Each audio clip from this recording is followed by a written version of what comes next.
I've always liked my house. It's a charming old Victorian with creaky floors, tall windows, and more space than I really need. When I first moved in, I loved the character of the place.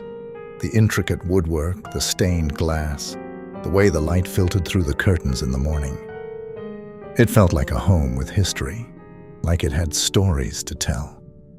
But lately it's felt different, less like a home and more like a place that's been waiting. Waiting for what? I don't know. But the feeling has been creeping up on me, little by little, until I can't ignore it anymore. It started with the closet door in my bedroom. When I first moved in, I noticed the closet door didn't quite fit the frame. It was old and slightly warped, so it never closed all the way. I'd push it shut, but it would always creak back open an inch or two. It didn't bother me at first. I chalked it up to the house's age and the way old wood tends to swell and shift. But after a few weeks, it started to bother me. I'd shut the door before bed, only to wake up in the middle of the night and find it ajar.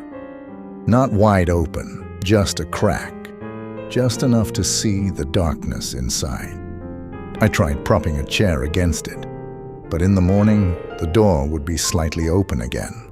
The chair nudged just enough to let it move. I told myself it was the draft. The old house had a lot of them, and the windows weren't exactly airtight. But deep down, it started to get under my skin. I'd lie awake at night, staring at that door, waiting for it to move, and every time it did, my heart would skip a beat, even though I knew it was just the house settling. One night, I decided to put my mind at ease. I got up, walked over to the closet, and pulled the door all the way open. It creaked on its hinges, the sound echoing in the quiet of the night. I flicked on the light inside the closet, a bare bulb hanging from the ceiling, and stared into the small space. Just my clothes, shoes, a few boxes I hadn't unpacked yet. Nothing out of the ordinary. Nothing that could possibly be causing the door to move on its own. Still, I felt uneasy. I grabbed a small stack of books from the bedside table and placed them against the door to keep it shut. Then I went back to bed, pulling the covers up to my chin, and forced myself to sleep. I woke up in the middle of the night to the sound of a thud. My eyes snapped open, and my heart started to race. I turned on the lamp and looked at the closet door. The books I had stacked against it had fallen to the floor. The door was open again, just a few inches, but enough to see the darkness inside. My mouth went dry. I stared at the door, trying to convince myself that the books had just slipped, that it was gravity or the draft or anything but what my mind was starting to suggest. But the more I stared, the more that little voice in the back of my head started to whisper, what if it wasn't just the house? I didn't sleep much the rest of that night.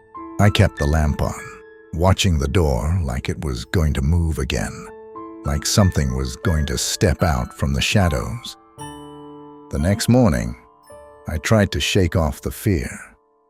I told myself I was being ridiculous, that I was letting my imagination get the best of me. But the unease lingered. I couldn't stop thinking about that closet door, how it never stayed shut, how it seemed to move on its own. That night, I decided to do something different. Instead of trying to keep the door closed, I left it wide open. I thought maybe if I didn't try to shut it, the feeling would go away. I kept the light on inside the closet so there would be no shadows, nothing to hide in. I went to bed, but sleep didn't come easy. I kept one eye on the closet, waiting for something to happen. The house was unusually quiet. No creaks, no groans, just silence. I told myself it was all in my head, that there was nothing there, nothing to be afraid of. But just as I started to drift off, I heard it, a soft, almost imperceptible sound, like a whisper of fabric brushing against wood. My eyes snapped open, and I looked at the closet. The door was still open, the light inside casting a dim glow, but there was something wrong, something out of place. The clothes in the closet were swaying, just slightly, as if someone had brushed past them. My heart started to race, and I felt a cold sweat break out on my forehead. I sat up in bed, staring at the closet, trying to make sense of what I was seeing. The clothes kept swaying back and forth, like they were caught in a breeze. But there was no breeze. I told myself it was just the draft, the same one that had been pushing the door open. But deep down, I didn't believe it. The air in the room was still, the kind of stillness that makes your skin crawl. I forced myself to get out of bed, to walk over to the closet. My legs felt like lead, and my heart was pounding in my chest. I reached out and touched the clothes. They were still moving, just slightly, the fabric cool against my fingers. I pulled my hand back, my stomach twisting with fear. I looked around the closet, trying to find anything that could explain it, but there was nothing.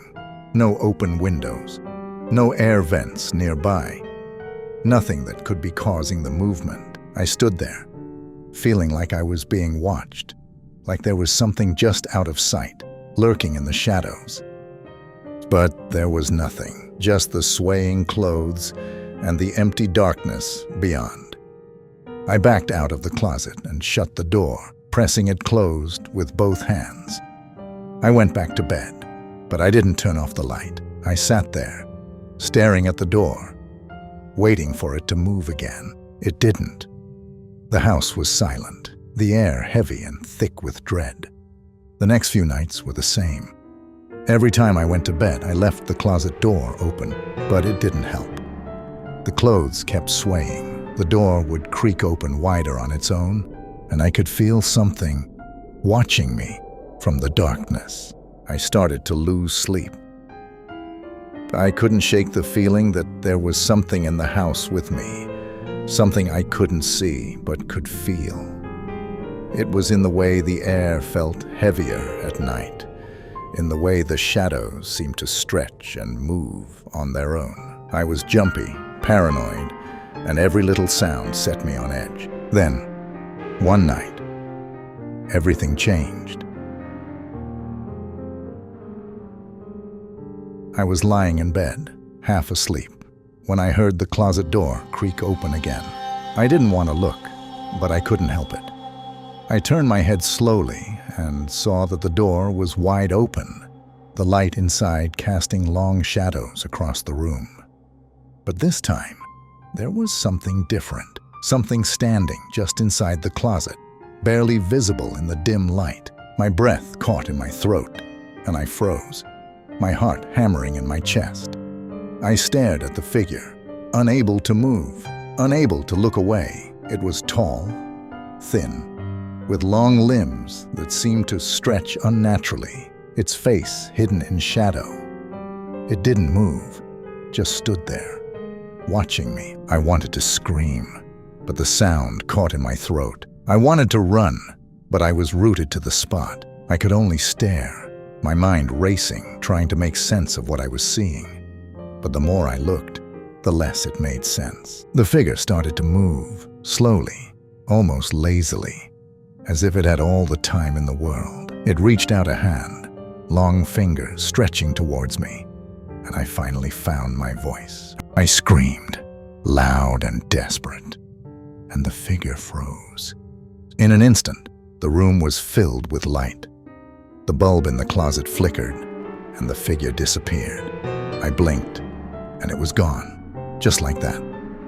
The closet was empty, the clothes still swaying slightly. But there was nothing there. No figure, no shadow, nothing. I sat there, panting, trying to catch my breath, my mind reeling. Had I imagined it? Had it been a trick of the light? Or my exhausted mind playing tricks on me? I didn't know. All I knew was that I couldn't stay in that room any longer. I spent the rest of the night in the living room, too afraid to go back upstairs. I didn't sleep. I just sat there, staring at the doorway, waiting for something to come down the stairs.